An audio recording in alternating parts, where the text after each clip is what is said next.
I see it every time in the comments. Tudor is the poor man's Rolex. I've done a couple of reviews of Tudor watches. I read and watch a lot of Tudor and Tudor watch related news. Inevitably, whenever I scroll down to any comment section, I will see Tudor is a poor man's Rolex almost every single time.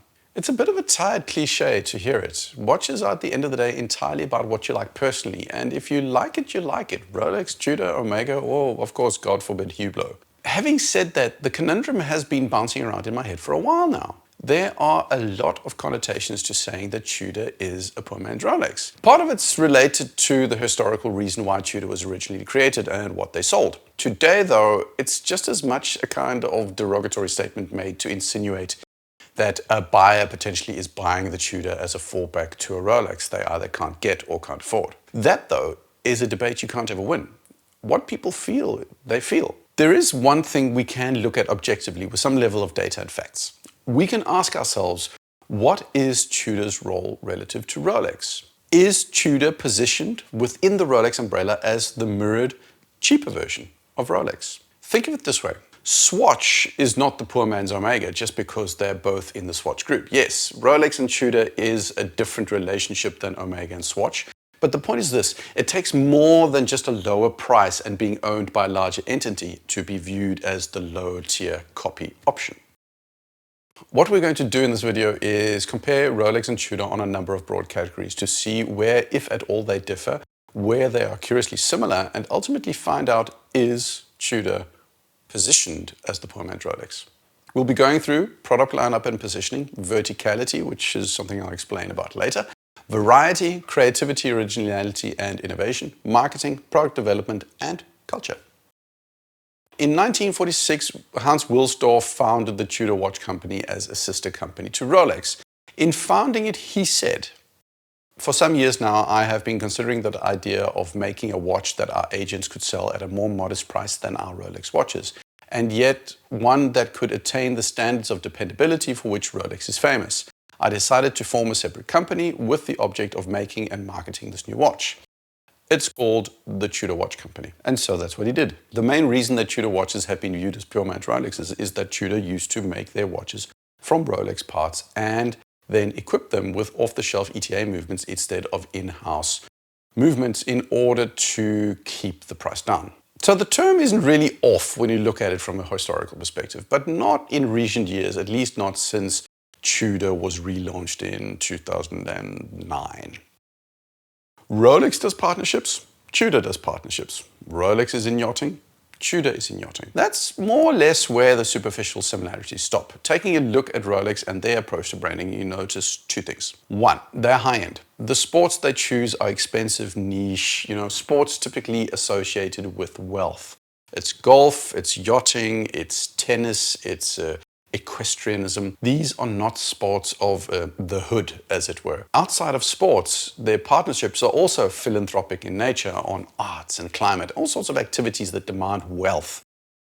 Two, for the most part, Rolex doesn't co-brand at all. The Rolex brand stands alone as the key sponsor of a yacht race or as an official timekeeper or partnering with an individual. It's Roger Federer who they have exclusively as their watch ambassador. They have Wimbledon as an exclusive timekeeper. Tudor, on the other hand, focus on street racing, surfing, rugby, and all sorts of youthful, energetic sports. They are also co-sponsors on a ton of these activities, together with Red Bull in yachting, with Ineos for the All Blacks rugby team, and so on. You can actually go two ways with this conclusion. One, you can say that Tudor's not behaving partnership-wise much at all like Rolex, choosing instead a very different approach. Or you can say that they are doing exactly what Rolex does, but just adjusting their priorities to keep them in line with the price and market position they want to be in. Basically, if you're marketing your poor man's Rolex to an appropriate audience, you also have to choose partnerships that target that same audience.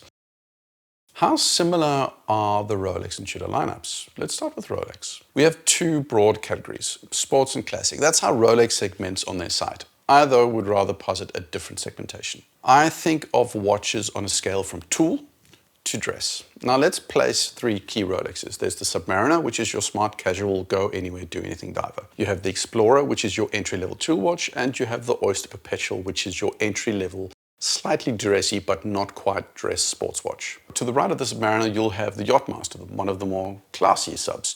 To the right of the Submariner, you have the GMT. Both of those are more dressy versions of the Submariner, and just near those, you have the Daytona. All of these will either have a Jubilee or polished center links, or you can choose between both. To the left of the Submariner, we have the Sea Dweller, or in the way I like to call it, the slightly bigger Submariner. Continuing on from this, we have the Explorer and the Air King to the left as tool watches, and further left, the Explorer 2 as the most toolish watch at the entry level of all Rolex watches. All to the left of the Submariner will not have polished center links, but will stay brushed through and through. To the right of the Oyster Perpetual is the day date, and to the right of that is the 1908.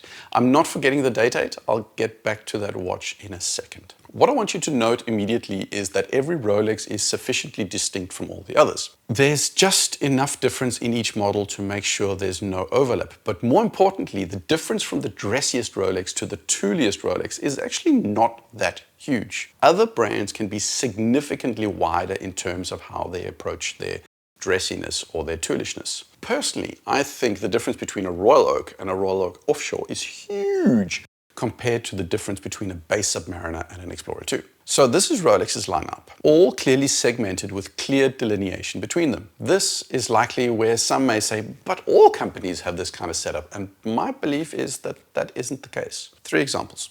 JLC. JLC has only that Polaris ostensibly as their go anywhere, do anything drive watch. Then they have 2 dress watch options in the Reverso and the Master series. They're not a full spectrum watch brand, focusing instead on a much more limited selection. AP is the same. They basically have the watches here in the Royal Oak and here in the Royal Oak Offshore. And then of course they have the 1159 over here somewhere. There are brands that are full spectrum. They just don't do the delineation nearly as well as Rolex do. Take Omega, for example. Put the Seamaster here. It's the Submariner alternative, easy to place. Put the Planet Ocean here. It's the Sea Dweller alternative. Or is it an Explorer? I mean, it's not just a bigger Seamaster after all. It's not as clearly delineated, is it? Here's another question for you. Where does the Aquaterra go? For Omega, it's in the Seamaster line, so it's a sports watch. But isn't it an alternative to an Oyster Perpetual or a Datejust? Then again, the design language on the 41, I would argue, puts it more here, but the Aquaterra 38 shades I put over here. One is partially brushed, angular, large. The other is fully polished with whimsical dials and a president-style bracelet. And then again, what about the Globemaster? Where does it go? How does it differentiate from the Aquaterra? What about an Omega chronograph? That's the Speedmaster, right? But you can get a Seamaster chrono, and the Speedmaster comes in 20 different versions. Omega has a ton of variety, way more than Rolex, but their products overlap significantly more than Rolex. Nobody, is my contention, does this delineation and segmentation better than Rolex. Which brings me to Tudor. The Black Bay models without dive bezel are essentially the Oyster Perpetuals of the range. The Black Bay Pro, well, it goes over here with the Explorer 2. The Ranger with the Explorer. The Chrono with the Daytona. The GMT with the GMT. This is where it gets difficult though. The Royal. Is that a Datejust alternative or a competitor to the Black Bay no bezel models? It feels out of place and isn't quite as well delineated as a Rolex would be. The Black Bays in 41, the 58 and the 54, are they Submariners in different sizes, or do we say that the 41 is the Sea Dweller and the 2 others are the Sub? I'm leaning to say the 41 for the Sea Dweller and the Sub for the other 2. But then there's another interesting deviation. Generally the GMT and the Chrono lean a little more toolish than the comparable Rolex offering. I might even put them to the left of the BB divers. The BB divers themselves are more toolish than a base Submariner. Next, we have the Pelagos in both the regular, the 39 and the FXD. All are more toolish than a Sea Dweller simply because of the material choice. Generally, I think these watches stretch a bit further in terms of toolishness than Rolex generally does. What we do see though is a couple of things. The first thing is a bit of a criticism towards Tudor, which is they don't have as clear a delineation as Rolex does. If delineation is the goal, then they're definitely not as good at it as Rolex. Having said that, they are clearly trying to delineate and ensure each model stands on its own and is sufficiently unique compared to its similarly priced peers, much like Rolex. Third, Tudor overall leans toolish more than Rolex, giving them a slightly broader spectrum to work on. By leaning toolish, you could argue that this makes sense in the context of being a poor man's Rolex. Because after all, you would in effect be aiming for a middle or the working class bracket where toolishness would be more appreciated as an aesthetic, more so than the more business casual or professional look that you get from a Rolex. The next thing we look at is upgrade paths. What do I mean? Well, again, a place where Rolex is head and shoulders better than anybody else is in terms of upgrades. Let's take a Daytona. The entry model comes in two options. Then you can go two-tone, where you have three-ish options at a higher price. Then you can go full gold and oyster flex. Even more options in terms of dials and materials at a higher price. Above that, full gold. And above that, platinum and jeweled models. There's a path to upgrade to a more expensive model. That's why I didn't put the date on the original list. I shouldn't have put the Datejust there either. The OP is the entry, the Datejust is the upgrade, and the date is the ultimate end state model. Question is, does Tudor do this as well? Well, yes and no. You can get two-tone black bays, GMTs, no bezel black bays, and royals. You can also get ceramic, silver, and bronze models. There's a sort of upgrade path there. So to the extent that there are upgrade options in many models, then yes, Tudor is doing something very similar to Rolex. Variety is a lot of things. Rolex has a ton of models to choose from when considering the number of dial options you can get on a Datejust or a Day-Date or a Daytona. The entry-level variety is actually quite limited. How many Explorer 2s do you get? 2. Explorer 1s, black dial, 36 or 40 millimeter. How many Daytonas? 2. Black dial, white dial. GMT, 2. Well, 3 counting the left-hander. Apart from the Oyster Perpetual, if you want different color options, you pretty much have to upgrade to two-tone or gold. What about Tudor? Black Bay 54, 1 option. Black Bay 58, 2 options. Black Bay 41, 3 options. GMT, 2 options. Compare that to Omega that has 8 color options for the base Seamaster 300M. Rolex has in their lineup a no-date, date, day-date, chrono, GMT, small seconds. What does Tudor have? A no-date, date, day-date, chrono, GMT, small seconds. They are the same. So far, I think many would be leaning to the conclusion that Tudor is shaping up to be this poor man's Rolex, but things are about to get a little bit more complicated. Tudor no longer sells cheaper copies of the Rolex like this model that looks very Rolex. No model looks like a Rolex. Yes, they have their not a Jubilee bracelet, but the cases are not oyster cases. The design language on a GMT, a Black Bay or a Pelagos look nothing like a Rolex. What Tudor has done to a large extent is lean into the historical catalog. Vintage, heritage and the like is in some ways very Rolex. Rolex has after all produced the same watch with minor updates for the last 100 odd years. Tudor leaning into their back catalog to find good designs makes good business sense. Everybody loves heritage and the market has nodded approvingly. Looking at watches like the FXD, the Pelagos 39 and even the silver cased Black Bay 58, I honestly believe that Tudor has currently been more creative than Rolex though. Not only more creative actually, but also faster at launching new, more daring ideas. Yeah, they've leaned into a back catalog, but who doesn't? The watches don't look like Rolexes, and there are far more risky and avant-garde ideas making it to the Tudor shop floor than Rolex for sure. Some would argue that this is just Rolex using Tudor as a proving ground for novel concepts, but I don't agree at all. The sheer number of FXDs, Alingis, Pelagos 39s and 54s speaks to Tudor's independent thinking and not just being some sort of subordinate henchman to Rolex. This is a tough one because Tudor's still relatively young. The Black Bay 41 is in its third iteration now, where the Submariner has been a lot more iterations since its release in the middle of the last century. Tudor's still releasing new, never-before-seen models like the Pelagos 39, the FXD, and the Black Bay 54. Rolex has released the 1908, but apart from that, there are no truly new models to be found in their lineup since, I don't know, forever. There are watches that have new materials like the Yachtmaster, but it's just a different material. The reason it's difficult to assess the two is because Tudor is still young. It's only this year that they finished building their new manufacture, so where they go from here is unclear. My sense is that we're looking into a more stable and less innovative release cycle. Like I said, the Black Bay 41 3rd gen came out this year. What did we get? We got a better movement, a thinner case, and some dial tweaks. That's very Rolex. Small changes, nothing drastic. But then again, it's not like a Seamaster or a Reverso changes dramatically from generation to generation. The jury is out on this one, but I think for Tudor to be perceived as not just a cheaper Rolex,